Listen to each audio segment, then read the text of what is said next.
सभी को नमस्कार। इको इंडिगो योगा सेंटर द्वारा आयोजित एक साथ शांति का निर्माण वर्चुअल इवेंट के चौथे दिन में आप सभी का स्वागत है, जहां समाज सेवक व राजनीतिज्ञ श्री ओम प्रकाश जी नारायणवाल अपने विचार व्यक्त करेंगे।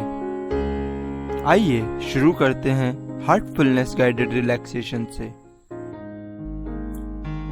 आराम से बैठ जाएं और अपनी आंखों को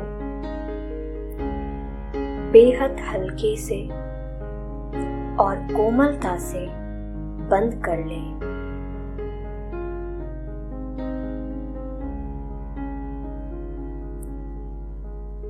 हम पैरों की उंगलियों से शुरुआत करते हैं।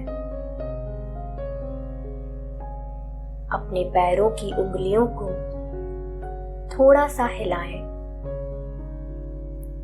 और महसूस करें कि वे ढीली हो रही हैं।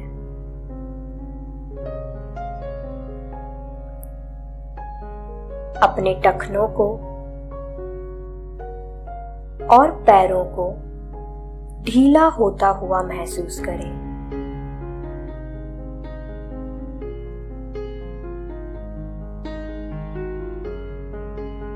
महसूस करें कि धरती माँ से ऊर्जा हमारे पैरों के तलों में प्रवेश कर रही है।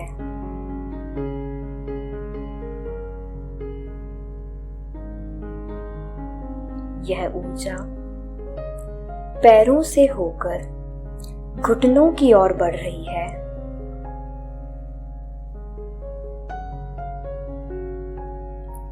और हमारे दोनों पैरों को आराम पहुंचा रही है।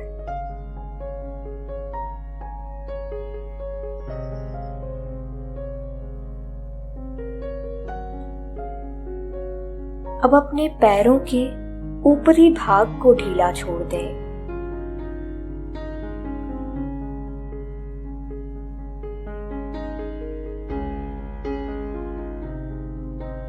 महसूस करें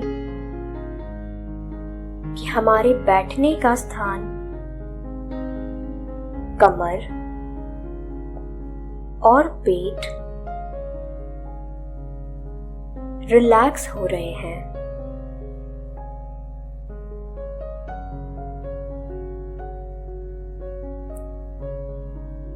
अपनी पीठ को रिलैक्स करें। महसूस करें कि ऊपर से लेकर नीचे तक हमारी पूरी पीठ आराम की स्थिति में आ रही है।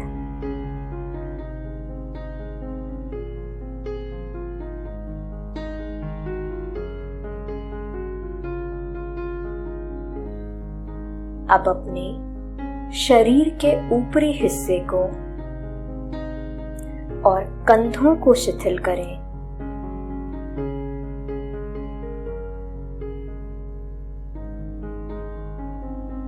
अपने कंधों को पिघलता हुआ महसूस करें।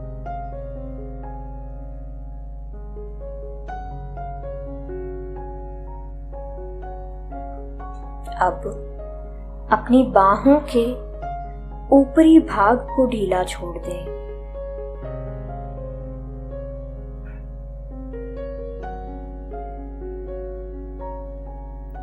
बाहों के निचले भाग की सभी मांसपेशियों को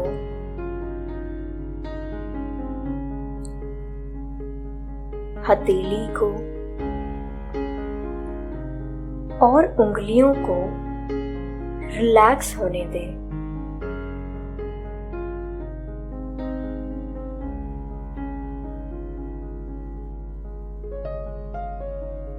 अब अपनी गर्दन को ढीला छोड़ दें।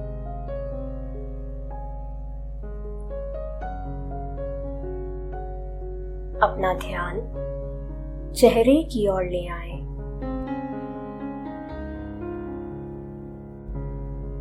महसूस करें कि हमारे जबड़े, मुंह, नाक, आंखें, चेहरे की सभी मांसपेशियां ढीली हो रही हैं।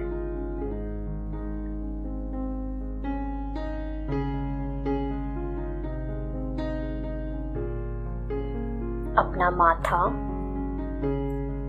और सिर की चोटी तक पूरे हिस्से को रिलैक्स होने दें।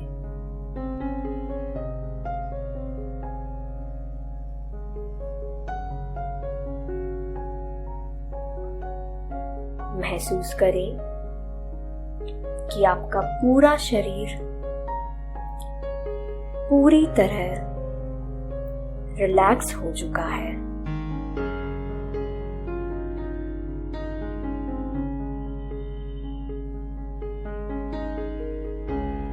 सिर से लेकर पैरों की उंगलियों तक मुआयना करें कि किसी भाग को आपके ध्यान की जरूरत तो नहीं है। यदि ऐसा है तो पुनः उस जगह जाएं और उसे रिलैक्स करें।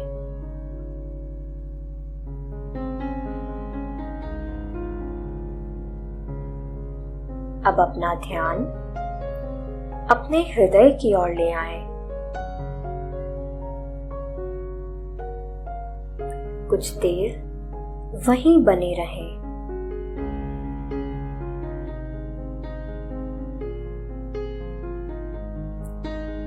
अपने हृदय में मौजूद प्रेम व प्रकाश में खुद को डूबा हुआ महसूस करें।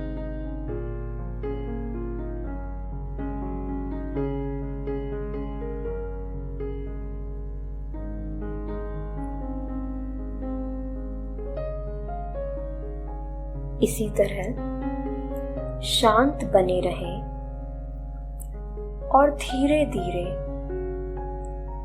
खुद में डूब जाएं।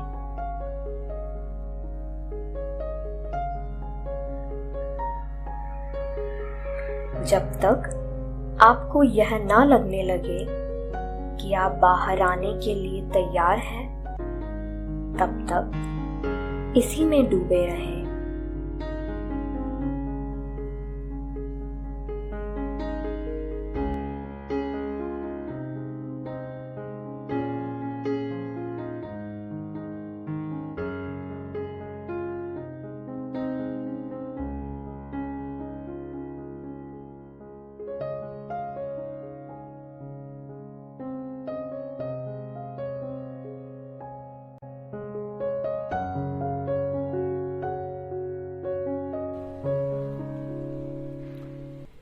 इक्को इंडिगो योगा सेंटर द्वारा जो सप्ताह शांति की वार्ता, शांति कैसे जीवन में आवे, उसके लिए जो सप्ताह मनाया जा रहा है, उसके लिए मैं इक्को इंडिगो योगा सेंटर के सभी पदाधिकारियों को बहुत बहुत बधाई देता हूँ। और जिस तरह का बीड़ा इन्होंने उठाया है, आज के समय में सबसे बड़े जीवन में अगर शांति है, सद्भाव है, प्रेम है, तो निश्चित तौर से सबका जीवन सफल होता है। अब चूंकि आज के इस वैश्विक दौर में जिस तरह आज महामारी ने भी अपने पूरे पांव फैला रखे हैं, आर्थिक युग की एक बहुत बड़ी दौड़ हर आदमी में पनपी हुई है और उसको किसी भी जगह शांति नहीं है। तो शांति आदमी के जीवन में कैसे मिलती है, इसके लिए मेरी सोच है कि भी सबसे बड़ा काम अपने नियमित कार्यक्रम में एक योग जो है, योग केवल कसरत का नहीं होता है, योग ध्यान का भी होता है। तरह तरह के योग हैं, लेकिन इसमें सबसे बड़ा कसरत के योग से तो आपका शारीरिक फिटमेंट सही होता है, लेकिन अगर आपने ध्यान के द्वारा ध्यान मुद्रा में बैठकर उस ध्यान किया और उससे निश्चित तौर से आपके अंदर शांति की एक उत्पत्ति होगी। क्योंकि ये तो मेरे जीवन में मैंने खुद ने प्रैक्टिकल में महसूस किया है कि जब मैं विधानसभा 2018 का चुनाव लड़ रहा था तो उस टाइम स्ट्रेस बहुत होता था। सुबह 6 बजे से लेकर रात को 12-1 बजे तक भाग दौड़ रहती थी। इस बीच में भी यहाँ हार्टफुलनेस के नाम से एक जो संस्था है वो भिलवाड़ा में भी ध्यान कराती है। उसमें राजकुमार जी श्रीमाली साहब ने मेरे को फ़ोन करके कहा भी आपको ये योग कराने में, उस सर्दी के मौसम में भी सुबह 4 बजे वो 7 दिन तक लगातार है। तो पहली बार मैंने जिस दिन जैसा उन्होंने बताया वैसा मेरे को ध्यान कराया, तो उस दिन मेरी एनर्जी तो डबल थी, लेकिन मेरे को कोई स्ट्रेस नहीं था, शांति थी। तो फिर 3 दिन के लिए पहले उन्होंने बोला था, बाद में उनने मेरी लगन देखकर और मेरे को जो अच्छा लगा तो मैंने लगातार उनको 7 दिन उनने मेरे को इस ध्यान के माध्यम से मन में कैसे शांति मिले और कैसे अपना विल पावर बढ़े, कैसे अपनी काम करने की क्षमता बढ़े, उसमें मेरी सोच है कि आज जिस तरह का माहौल इस धरती पे है, तो इस धरती के माहौल में अपने आप में शांति लाना और शांति के लिए प्रयास करना, इसलिए इस काम में इको इंडिगो योगा सेंटर द्वारा जो है ये काम इन्होंने बीड़ा उठाया है। तो भिलवाड़ा की ही ज़रूरत नहीं है, ये पूरे देश विदेश सब में इसकी ज़रूरत है। कि जिस तरह की आज भागम दौड़ मची हुई है, उसमें आदमी सब नैतिक मूल्य अपने भूलते जा रहा है और केवल अर्थ के पीछे दौड़ रहा है। अर्थ भी ज़रूरी है, ऐसा नहीं कि अर्थ नहीं चाहिए, कोई भी काम करो तो अर्थ भी ज़रूरी है, लेकिन अर्थ के साथ साथ अपने नैतिक दायित्व हैं, नैतिक मूल्य हैं, वो ख़त्म नहीं हो और अपने अंदर शांति एकदम रहे नहीं और एक चिड़चिड़ापन अपने में हो जाता है। आज हम देखते हैं कि बहुत सारे बच्चे जो है, और हमें इतने नंबर आने चाहिए थे या कम नंबर आए तो एकदम वो सुसाइड कर लेते हैं। ये बहुत बड़ा स्ट्रेस का कारण है और उनके अंदर शांति दिमाग में नहीं थी, इसीलिए उन्होंने ऐसा कदम उठाया। अगर परीक्षा में ही पास होना या परीक्षा में ही अच्छे नंबर लाना ही इस केवल एकमात्र लक्ष्य है, तो मैं सोचता हूँ आज की परिदृष्टि से वो गलत है। नंबर अच्छे आने चाहिए, पढ़ाई अच्छी होनी चाहिए, इसमें कोई अतिशयोक्ति नहीं, लेकिन नंबर कम आ गए और या आप पढ़ने में कमज़ोर रह गए, इसलिए आप ऐसा कदम उठा लो कि अपना जीवन समाप्त कर दो, परिवार को इधर एक बहुत बड़ी मुसीबत में मुसीबत में उसको भेज देते हैं।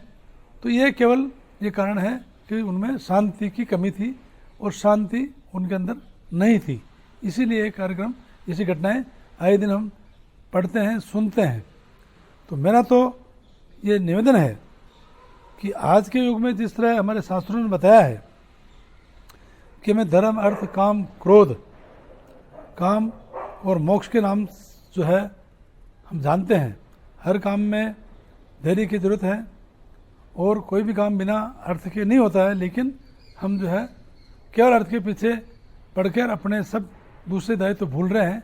उसके लिए हम सब हमारी जो है सबसे हाथ जोड़ के मेरी प्रार्थना है कि आप अपने जीवन में किसी भी तरह की कठिनाई हो, एक अपने योग में या एक ध्यान के माध्यम से आप अपने मन को, अगर कहीं भी आपको ऐसा जब कोई सवाल का आपको उत्तर नहीं मिल रहा है या बहुत स्ट्रेस में हो, उस टाइम आप आधा घंटा जो भी आपका इष्ट है, जो भी आपके भाव है, उसमें एकाग्रचित होकर अपना ये जो है अपना शरीर का मन है, इसको अपने अंदर या हृदय में झांकिए और चुपचाप एकाग्र भाव में बैठ जाइए और आधे घंटे बाद अपने आप को आप एक बहुत रिलीफ महसूस करते हुए ऐसा महसूस करें भी मेरे दिमाग में, मेरे शरीर में पूरी शांति आ गई है।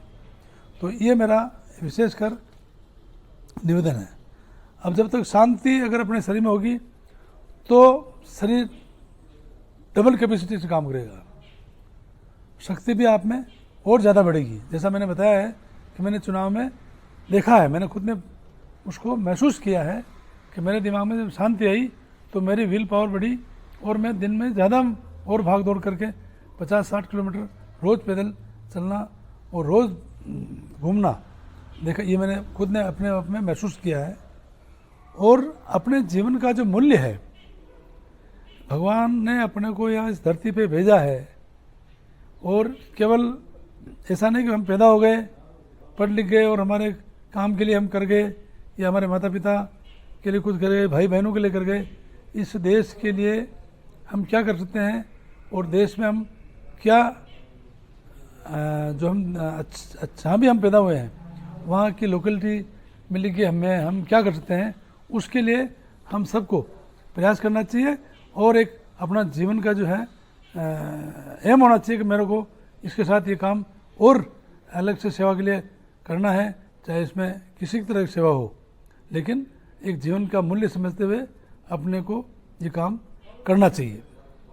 आज जिस तरह की युवा शक्ति, क्योंकि भारतवर्ष को विश्व का शक्तिशाली राष्ट्र बनेगा ऐसा कुछ भविष्यवक्ताओं ने सोच रखा है, तो क्यों उसके सोच के पीछे एक ही कारण है, 2040-50 तक भारत विश्व का शक्तिशाली राष्ट्र क्यों बनेगा कि आज युवा पीढ़ी जितनी इस देश में आ रही है उतनी विश्व के किसी भी देश में इतनी युवा पीढ़ी नहीं आ रही।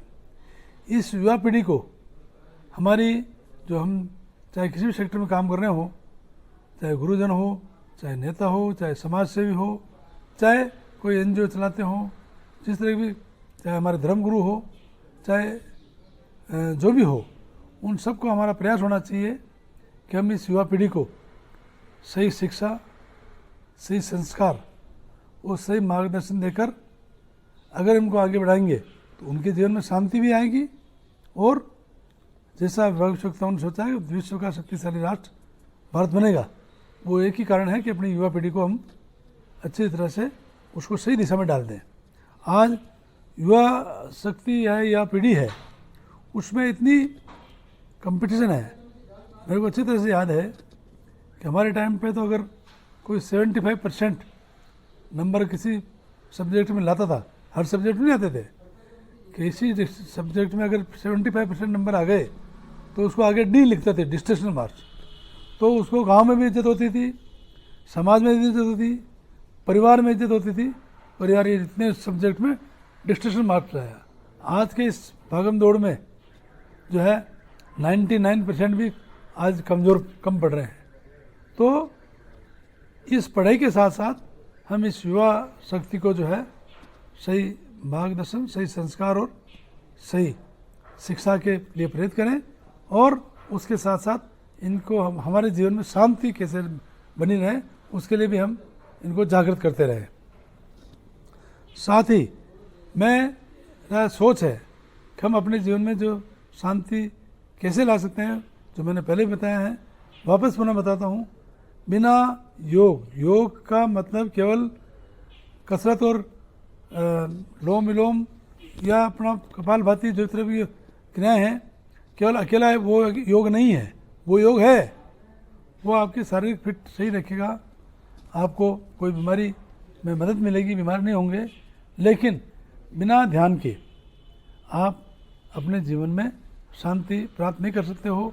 और जिस तरह हम आज देखते हैं, मैं भी मंदिरों में जाता हूँ, ऐसा नहीं मंदिर को मानता हूँ और पैदल यात्रा भी करता हूँ, लेकिन फिर भी मेरा ये जो अनुभव आया है उससे मैं कह सकता हूँ कि ईश्वर जो है वो अपने आप अंदर, स्वयं के अंदर है और हम अपने आप को अंदर से पहचानें और हम एक अच्छा कार्य हम करके इस धरती से जाएं, ये मेरी विशेष विनती है।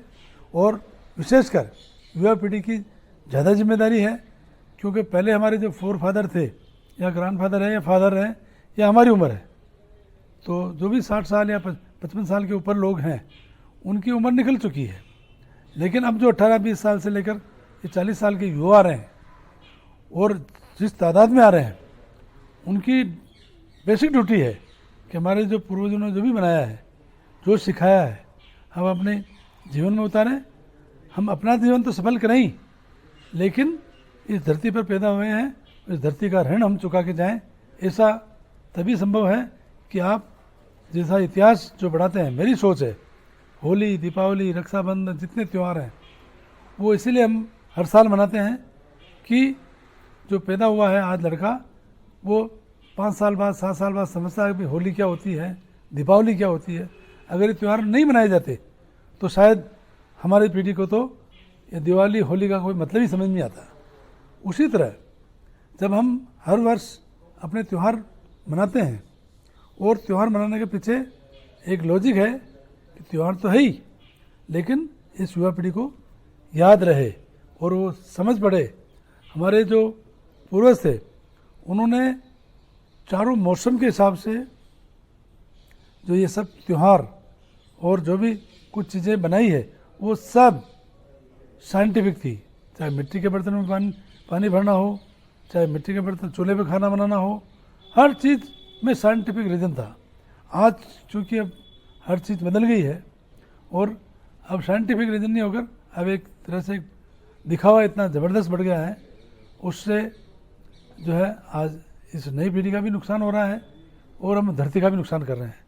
तो मेरा विशेषकर युवाओं से निवेदन है कि जो हमारे ऋषि मुनियों ने जो बताया है, हमारे पूर्वजों ने बताया है, उसको अपने जीवन में उतारें। और ये जो भागम दौड़ है या दिखावे की जो दुनिया है उसमें आप नहीं भगें तो निश्चित तौर से।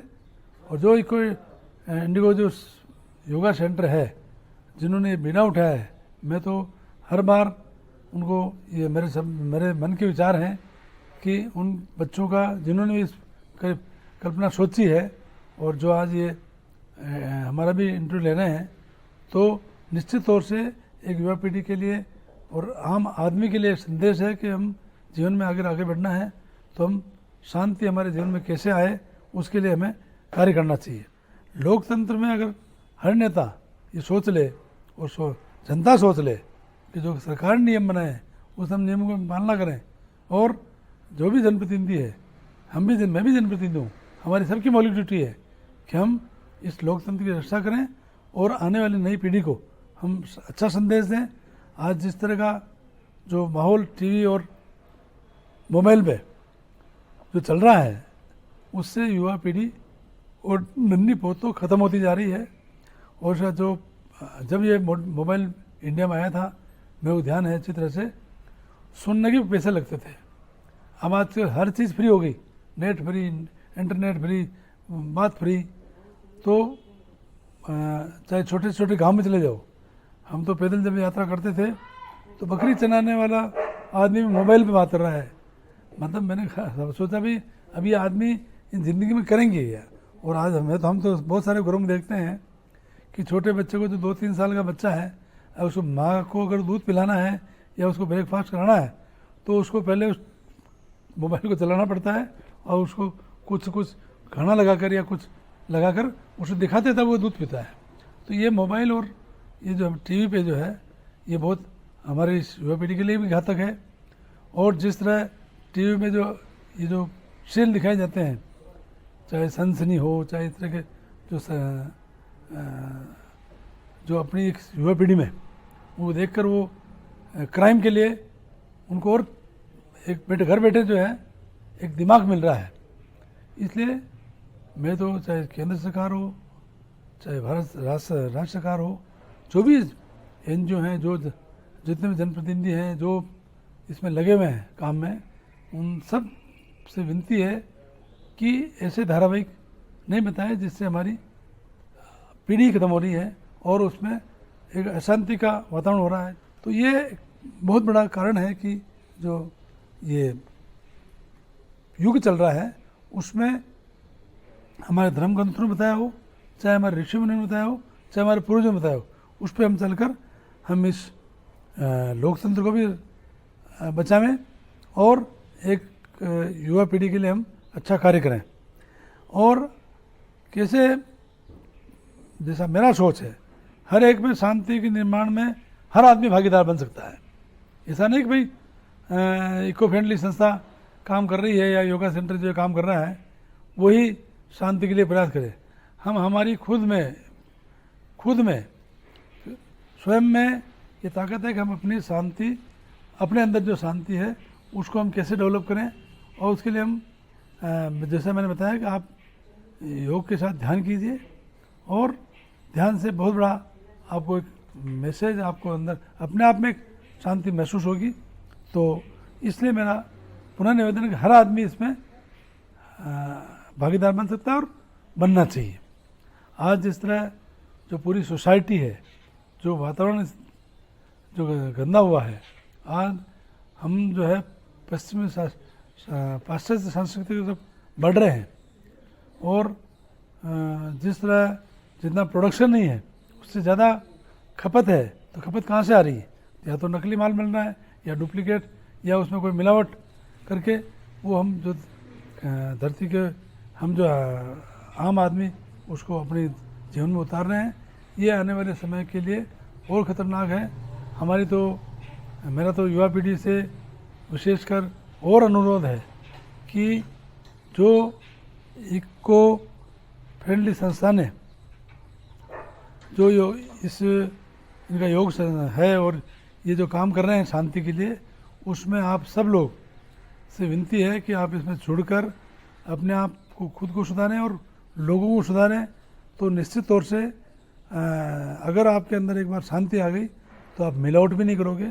आपको समझ में आएगी कि यार मैं मेरे भाई के लिए या मेरी पीढ़ी के लिए एक गंदा काम क्यों करूं।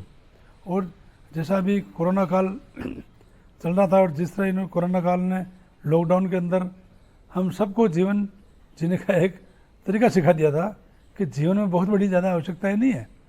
हमने ये आडंबर पाल के हमने अपनी आवश्यकताओं को बढ़ा लिया है और अब आज एक दूसरे के प्रति हमारी नफरत के भाव पैदा हो गए।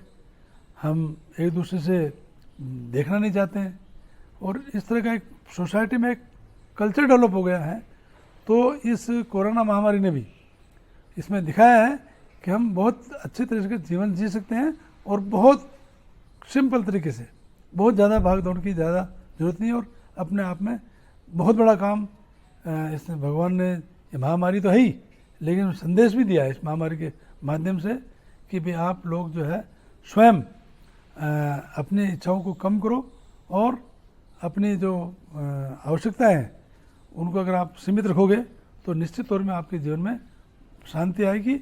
और जो भी हमको सिखाया गया है, पढ़ाया गया है, उसको हम अपने जीवन में पालन कर अपना जीवन धन्य करें। और इस सृष्टि पर हम जो जन्म लिया है हमने, तो उसके लिए हम अपना उत्तरदायी समझें। यही मेरा सोसाइटी से निवेदन है, युवाओं से भी निवेदन है। पुनः मैं इको इंडिगो जो योग सेंटर है उनके सब साथियों को बहुत बहुत बधाई देता हूँ और मैं उनको विश्वास दिलाता हूँ कि आप ऐसा बीड़ा उठाया है आपने, उसमें हमारी कहीं भी जरूरत होगी हम हमेशा आपकी सेवा में रहेंगे। और एक ये बहुत बड़ा कार्य आप, ये इसमें कोई जाति धर्म इसमें कोई नहीं है। ये एक अपने आप के लिए, एक अपने आप में शांति पाने के लिए, अपनी सोसाइटी में शांति पाने के लिए, अपने जीवन को सुधारने के लिए ये लोग कार्य कर रहे हैं। इसमें आप सब सहयोग दें और इनका हौसला बढ़ाएं। इसमें आपका न कोई चार्ज लग रहा है, न कोई आपका पैसा खर्च हो रहा है, न कहीं आपको जाना है। केवल ये बताएं, अगर इनका जो क्लासेस चलती है उसमें जाएं, उसमें कोई निःशुल्क है और ये बराबर कर रहे हैं। तो हमारी सबकी मौलिक ड्यूटी बनती है कि हम इस काम में अपनी भागीदारी निभाकर हम इस सृष्टि पे आए हैं तो हम उसको जीवन को साकार करें। धन्यवाद।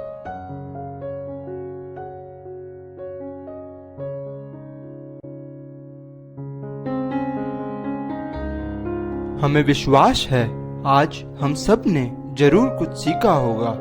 कल फिर मिलेंगे शाम 7 बजे। नमस्कार। इको इंडिगो योगा सेंटर 1 से 21 सितंबर तक भिलवाड़ा में निःशुल्क पीस क्लासेस आयोजित करा रहा है, जहां अभी तक बहुत सारे बच्चों, युवाओं, स्कूलों और प्रबुद्धजनों ने भाग लिया है। और आप सेंटर पर आकर अ ग्लिम्प्स इनटू योगिक साइंस बुकलेट भी निःशुल्क प्राप्त कर सकते हैं। धन्यवाद।